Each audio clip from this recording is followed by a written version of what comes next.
Your Ashu sir. This is the fourth lecture of complex number. इस lecture में हम polar form, square root और quadratic equation को solve करना सीखेंगे। किस तरह से पोलर फॉर्म को रिप्रेजेंट किया जाता है, किस तरह से हम स्क्वायर रूट को फाइंड करते हैं और किस तरह से कोई भी क्वाड्रेटिक इक्वेशन आती है और फॉर्म। पोलर फॉर्म क्या है भाई, क्लियर? और कॉम्प्लेक्स नंबर की पोलर फॉर्म क्यों बोला गया? तो सबसे पहले इंट्रोडक्शन में हमने देखा था पोलर फॉर्म क्या होती है, उसकी रिप्रेजेंटेशन क्या होती है, कैसे उसको फॉर्म करते हैं, क्यों फॉर्म करते हैं, ये सब चीजें इंट्रोडक्शन में हम देख चुके हैं। अभी उतना डीपली नहीं जाएंगे, अभी हम पोलर फॉर्म की रिप्रेजेंटेशन करना सीखेंगे। ओके स्टूडेंट, तो क्वेश्चन देखते हैं। Represent -1 -√3i in polar form. हमारे पास जो भी कॉम्प्लेक्स नंबर दिया गया है इसको किस फॉर्म में लिखना है? Polar form. पोलर फॉर्म सीखने से पहले हम थीटा निकाल लेते हैं। ये थीटा क्या है? तो हम यहां पर जाएंगे सबसे पहले। बाकी प्रीवियस लेक्चर, इंट्रोडक्शन लेक्चर में हम लोग देख चुके हैं किस तरह से हम थीटा निकालते थे। अब सबसे पहले हमने क्या बनाया? एर्गेंट प्लेन। क्लियर? इस एर्गेंट प्लेन में हमने साइन वेरिएशन पता होता है कि यहाँ पर कौन से साइन आ रहे हैं, प्लस प्लस, यहाँ पर साइन कौन से आते हैं, माइनस प्लस, यहाँ पर कौन सा साइन रहता है, माइनस माइनस, यहाँ पर साइन कौन सा होता है, प्लस माइनस। क्लियर? इतनी चीज तो पता है। अब इसी को थोड़ा सा हम सीख लेते हैं, इसमें थीटा कैसे निकालना है। अब देखो, सपोज दैट हमने एक एंगल बनाया ये। क्लियर? ये एंगल किसके अंदर अंदर आ रहा है? 90। तो 90 के साथ कोई पंगा नहीं होता। 90 किसी को भी कोई भी प्रॉब्लम नहीं देता। जब से हम 90 पढ़ना स्टार्ट करें तब से लेकर जब तक पढ़ना है 90, तब तक कोई प्रॉब्लम नहीं देगा दूसरे को। तो इसीलिए ये जो थीटा है ये किसके इक्वल हो जाएगा? अल्फा के इक्वल। यहाँ पर थीटा भी एक एंगल है और अल्फा भी एंगल है, मतलब जो दो एंगल्स होंगे वो एक दूसरे के बिल्कुल इक्वल रहेंगे। क्लियर हुआ? तो एंगल कहां से मूव कर रहा था? यहां से चला, धीरे धीरे धीरे यहां पर आया। अब यही वाला एंगल धीरे धीरे मूव करके अब कहां पर आ जाएगा? अब ये एंगल यहां पर आ गया। क्लियर? जब ये एंगल यहां पर आया तो इसने देखा कि ये 90 से ज्यादा हो गया। क्लियर? क्या हुआ? ये एंगल 90 से ज्यादा हो गया। जब ये एंगल 90 से ज्यादा हो गया तो हमने ये देखा कि ये किससे कम है? तो ये एंगल किससे कम है? 180 से कम है। किससे कम है? 180 से कम है। तो 180 को और हम क्या लिखते हैं? पाई लिखते हैं। क्लियर? 180 डिग्री अगर हमारे पास एंगल लिखा है तो हम इसको क्या लिखते हैं? पाई। ये होती है इसकी रेडियन फॉर्म। स्मॉल सी इसकी यूनिट होती है। जिस तरह से डिग्री है उस तरह रेडियन को स्मॉल सी से डिनोट करता है। अब 180 को हम यहाँ पर एंगल नहीं लिखेंगे, पाई के टर्म्स में लिखेंगे। तो सीनियर क्लास हो गई, हम उसको एंगल को रेडियन में कन्वर्ट करना यूज करेंगे। अब यहां पर थीटा किसके इक्वल था? अल्फा के। यहां पर एंगल क्या हो जाएगा? जो भी एंगल है हमारा वो किससे कम है? 180 से। तो हमारा यहां पर थीटा क्या हो जाएगा? किससे कम है? 180 से। तो पाई माइनस अल्फा हो जाएगा। समझ में आ रही है बात? मतलब देखना ये है कि एंगल किससे कम हो रहा है, सीधी सी चीज। यहां पर 180 से ये एंगल कम दिख रहा है तो 180 का मतलब पाई, पाई से ये वाला एंगल कम, अल्फा कितना कम है वो निकाल लेंगे। वो हमारा एंगल क्या होता है? थीटा। अब धीरे धीरे ये एंगल और आगे बढ़ा, यहां से चलना स्टार्ट किया, यहां तक आ गया। अब ये एंगल हमारा बन गया। इतनी बात क्लियर? जब ये एंगल हमारा बना तो इस कंडीशन में थीटा हमारा किसके इक्वल था? यहां पर हमने देखा कि जो एंगल बन रहा था वो 180 से ज्यादा हो गया, मतलब एंगल ज्यादा है अब और 180 डिग्री कम हो गया। तो यहां पर थीटा इज इक्वल टू क्या होता है? Alpha minus pi. मतलब एंगल बड़ा है किससे? 180 से। क्लियर हुआ? धीरे धीरे हम और आगे बढ़े, और आगे बढ़े तो किसके नजदीक आ गए? इसके नजदीक। तो यहां पर प्लस का साइन था तो यहां पर थीटा क्या हो जाता है? Negative, minus alpha. सिंपल सी चीज। तो क्लियर हुआ? कोई कंफ्यूजन तो नहीं है किसी को? यहाँ पर थीटा अल्फा के इक्वल होता है। ये एंगल जब आगे बढ़ा तो पाई माइनस अल्फा के इक्वल हो गया। और आगे बढ़ा तो 180 से ज्यादा हो रहा है तो अल्फा माइनस पाई हो गया। अब ये एंगल जब यहाँ पर आएगा तो इधर से भी ये इसके पास आ सकता है। यहाँ पर माइनस होने का रीजन क्या है, अगर हम एंगल यहाँ पर ला रहे हैं तो ये एंगल यहाँ से घूमकर यहाँ पर भी तो आ सकता है। जब यहाँ से घूम के यहाँ पर आया तो इसने खुद को नेगेटिव बना दिया। समझ में आ रही बात? तो अब आगे बढ़ते हैं। हमें पोलर फॉर्म हमारी क्या होती है, इंट्रोडक्शन लेक्चर में हमने सीखा था cos थीटा प्लस आई साइन थीटा, ये हमारी क्या होती है पोलर फॉर्म। तो पोलर फॉर्म हमारी क्या होती है r cos थीटा प्लस आई साइन थीटा। क्लियर? अब r क्या होता है यहाँ पर, प्रीवियस लेक्चर में और इंट्रोडक्शन लेक्चर में सीखा है हमने। r हमारा होता है मॉडुलस। मॉडुलस को किससे रिप्रेजेंट करते हैं, स्मॉल r से या मॉड ऑफ z से। और इसका फॉर्मूला क्या होता है हमारे पास a square plus b square. इतनी बात क्लियर हो गई। अब a और b क्या है, a की वैल्यू देखो यहाँ पर, a की वैल्यू हमारे पास क्या गिवन है -1 और b की वैल्यू क्या गिवन है -√3। इतनी बात क्लियर।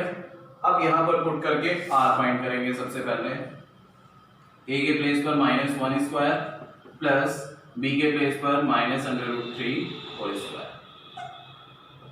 -1 का स्क्वायर 1, √3 का स्क्वायर किया तो कितना आ रहा है 3।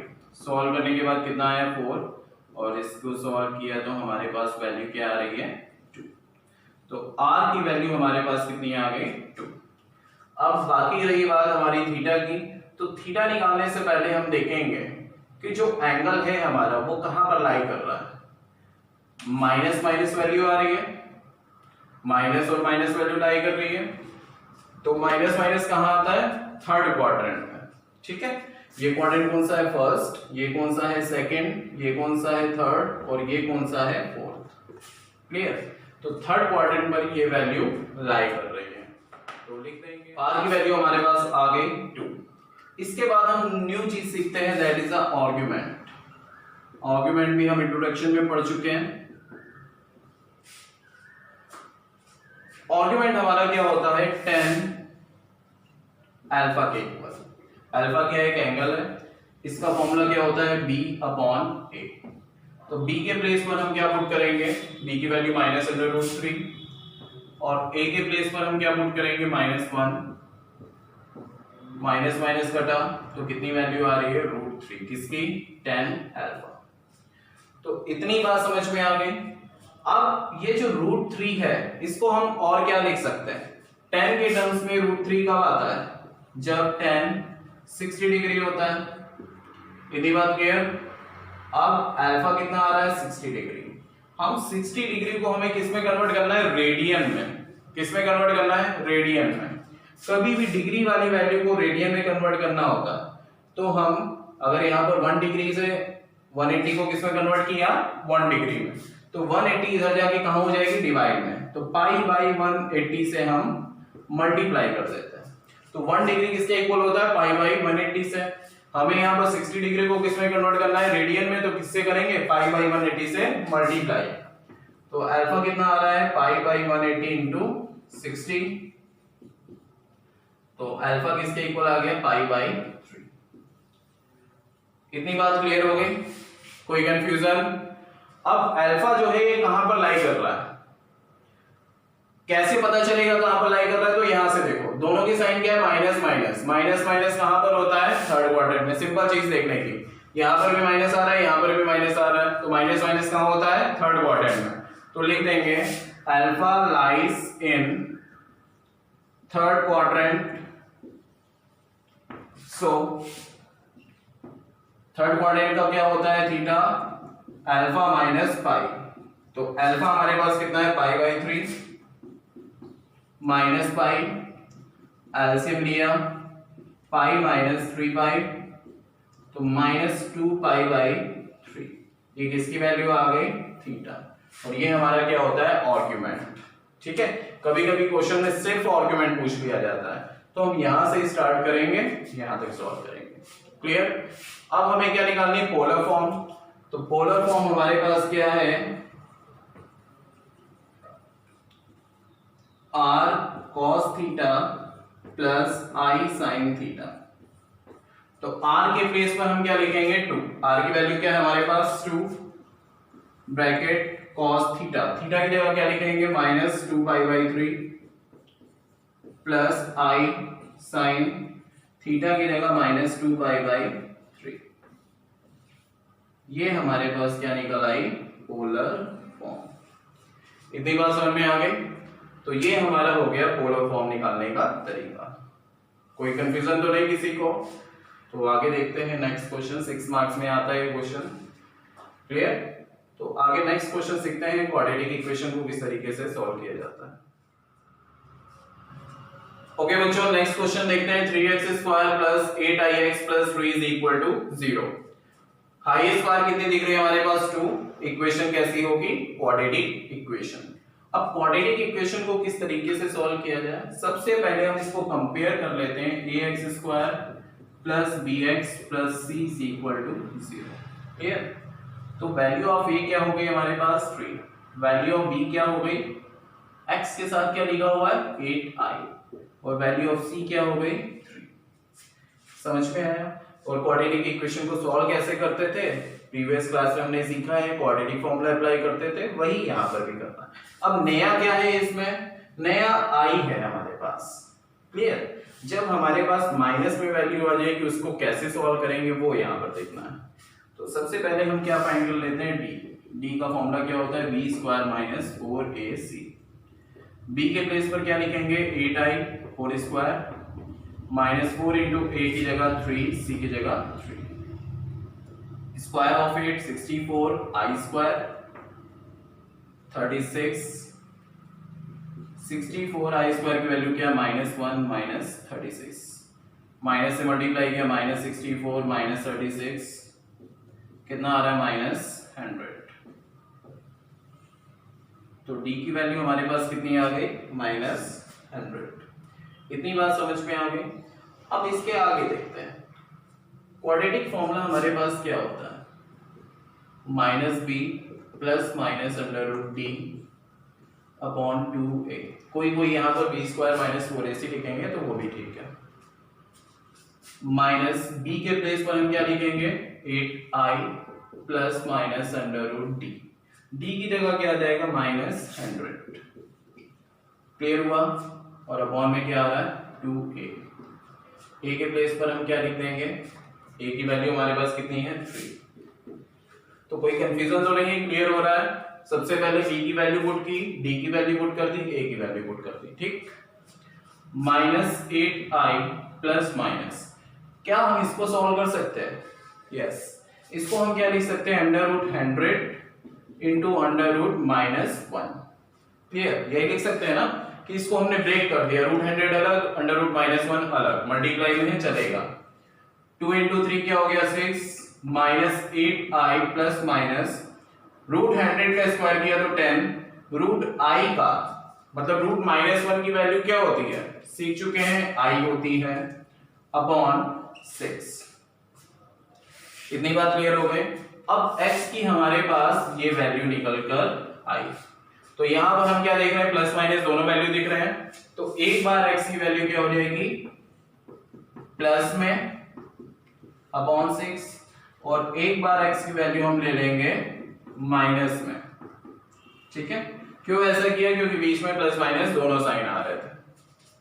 अगर सपोज दैट यहां रूट की कोई वैल्यू होती तो ऐसे ही आंसर छोड़ देते, this is answer x -8i plus 10i। तो प्लस माइनस हमारा क्या होता है माइनस, तो दोनों को सॉल्व किया तो कितना आया 2i अपॉन 6, कैंसिल किया, x की वैल्यू क्या आ रही i अपॉन 3। क्लियर? दूसरी वैल्यू सॉल्व करेंगे, minus minus plus -18i upon 6 से कैंसिल किया 3, तो यहां पर क्या हो गया x is equal to -3i। x की दूसरी वैल्यू ये हो गई। तो हमारा सॉल्यूशन सेट क्या निकला, सॉल्यूशन सेट क्या निकला, कभी भी सेट की बात करें तो इस तरह से लिखते हैं। सॉल्यूशन हमारा क्या निकला i अपॉन 3 कॉमा दूसरी वैल्यू क्या है -3i। तो ये हमारा आंसर होगा। क्लियर हुआ? कोई प्रॉब्लम तो नहीं है किसी को? तो इस तरह से हम कभी भी कोई भी क्वाड्रेटिक इक्वेशन आए उसको सॉल्व करते हैं। क्लियर हुआ? और नेक्स्ट क्वेश्चन में अब स्क्वायर रूट निकालना सीखते हैं। ओके बच्चों, नेक्स्ट क्वेश्चन देखते हैं कि evaluate square root of -5 + 12i। कहीं कहीं लिखा होता है normal question find the square root of -5 + 12i। यहाँ पे स्क्वायर रूट लगा है, इसका मतलब स्क्वायर रूट निकालना है। कहीं कहीं नहीं लगा होगा स्क्वायर रूट और लिखा होगा find the square root of -5 + 12i। एक ही बात है। क्लियर हुआ? सबसे पहले क्वेश्चन को पहचानना सीख लिया। अब इसको सॉल्व कैसे करेंगे? अब जब हम इसको सॉल्व करेंगे तो ये किसकी फॉर्म में होना चाहिए? कॉम्प्लेक्स नंबर, क्योंकि कॉम्प्लेक्स नंबर की बात चल रही है। तो लेट कर लिया हमने under root -5 + 12i = a + ib। Complex number की फॉर्म क्या होती है स्टैंडर्ड? a + ib। तो हमने इसको लेट किसके इक्वल कर लिया? इसके इक्वल। अब यहां पर क्या लगा है? Square root. ठीक है, स्क्वायर रूट को अगर हम इक्वल के अदर साइड भेजते हैं तो क्या हो जाता है? स्क्वायर में कन्वर्ट हो जाता है। 12i a + ib whole square. यहाँ ये कह सकते हैं कि दोनों साइड स्क्वायरिंग कर दी, squaring on both sides. Clear हो गया यहाँ तक? अब -5 + 12i इसका स्क्वायर कर दिया, a + b का और स्क्वायर लग रहा है तो क्या हो जाएगा? a² + b² + 2ab i। इतनी बात समझ में आ गई? -5 + 12i a² i² b² + 2abi। इतनी वैल्यू क्लियर हुई? i का स्क्वायर i², b का square b²। -5 + 12i a² plus i² की वैल्यू क्या होती है? -1 b² + 2abi। यहाँ तक क्लियर हो रहा है ना सबको? आगे देखते हैं। -5 + 12i a² plus minus b² + 2abi। Clear? अब यहाँ पर हमें कंपेयर करना है। यहाँ तक जब फाइनल सिंप्लीफिकेशन हो गई, इसके बाद हमें कंपेयर करना है कि नंबर्स कौन से दिख रहे हैं। ये रियल पार्ट और इमेजिनरी पार्ट कौन सा दिख रहा है? ये i के साथ जो है। तो रियल पार्ट को रियल पार्ट से कंपेयर करेंगे। a² - b² = कितना आ रहा है? -5। This is equation first. कितनी बात समझ में आ गई? और जब इमेजिनरी पार्ट से इसको कंपेयर किया तो 2ab किसके इक्वल हो जाएगा? 12 के इक्वल। तो 2ab = क्या हो गया? 12। कितनी बात क्लियर है? यहाँ तक क्लियर हुआ? 2ab कितना आ रहा है हमारे पास? 12। इसके बाद कुछ हम ऐसा करें कि इसके रिलेट हो जाए और सॉल्व भी इजीली हो जाए हमसे। तो हमने क्या किया? a² + b² का होल स्क्वायर का फॉर्मूला इक्वल हो जाता है हमारा a² + b² का होल स्क्वायर का फॉर्मूला हमारा किसके इक्वल हो जाता है? a² - b² whole square plus 4a² b²। Clear? कोई कंफ्यूजन तो नहीं है? तो हमारा फॉर्मूला कौन सा लगा? a² + b² का होल स्क्वायर करेंगे तो ये किसके इक्वल आएगा? a² - b² का whole square plus 4a² b²।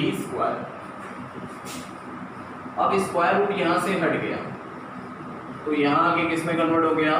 Square root में। स्क्वायर हट गया यहाँ से, किस में कन्वर्ट हो गया? स्क्वायर रूट में।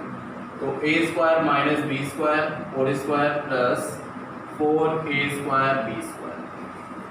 कोई प्रॉब्लम तो नहीं किसी को? अब यहाँ से हमने वैल्यू पुट करना स्टार्ट की।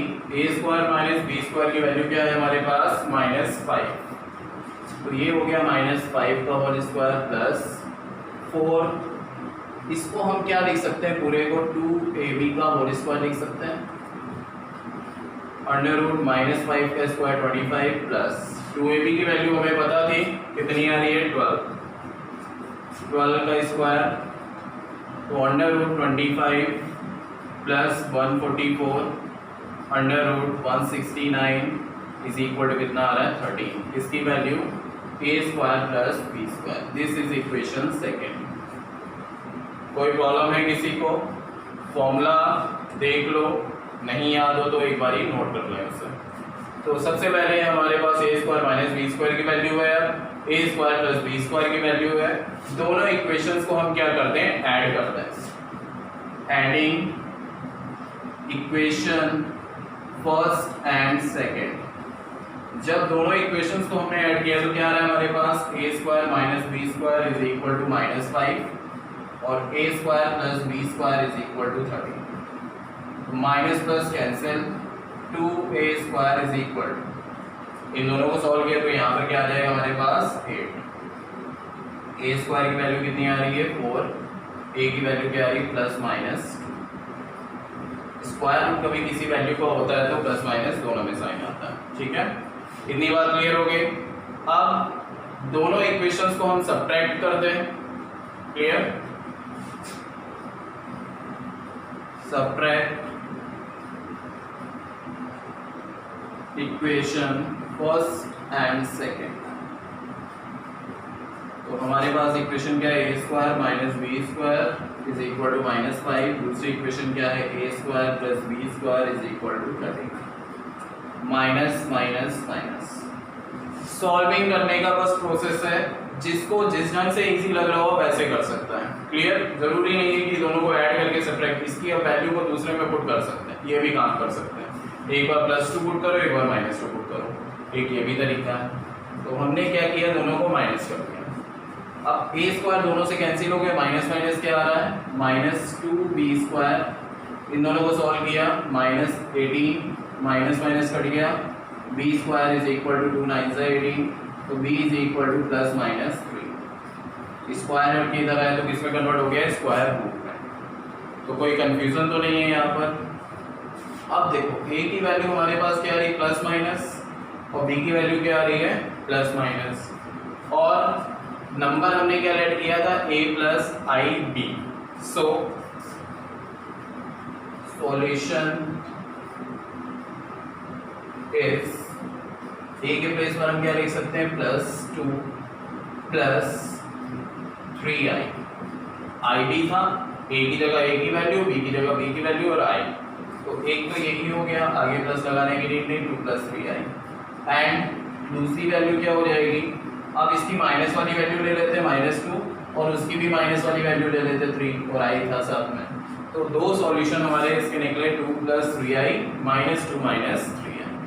तो क्लियर हुआ सभी को, कोई कंफ्यूजन हो तो यहाँ से फिर से देख लो, a और b की जो वैल्यू आई, a b की वैल्यू को हमने इसमें पुट किया, एक बार प्लस वाली वैल्यू को पुट किया तो 2 प्लस 3i, एक बार दोनों की माइनस की वैल्यू पुट किया -2, यहाँ माइनस पुट किया -2 3i। तो क्लियर हुआ इसी के साथ, कोई कंफ्यूजन तो नहीं है। तो इसी के साथ ये लेक्चर फिनिश करते हैं और इसके साथ ये चैप्टर भी फिनिश हो गया। बाकी अगर किसी बच्चों को किसी भी क्वेश्चन में या प्रॉब्लम होती है या कंफ्यूजन है, डाउट सेक्शन में कमेंट लिख कर भेजें, उसके डाउट्स को सॉल्व किया जाएगा और सॉल्यूशन का एक लेक्चर बनाया जाएगा। ठीक है, तो कोई भी प्रॉब्लम हो तो उसको डिस्कस करें। Okay, thank you.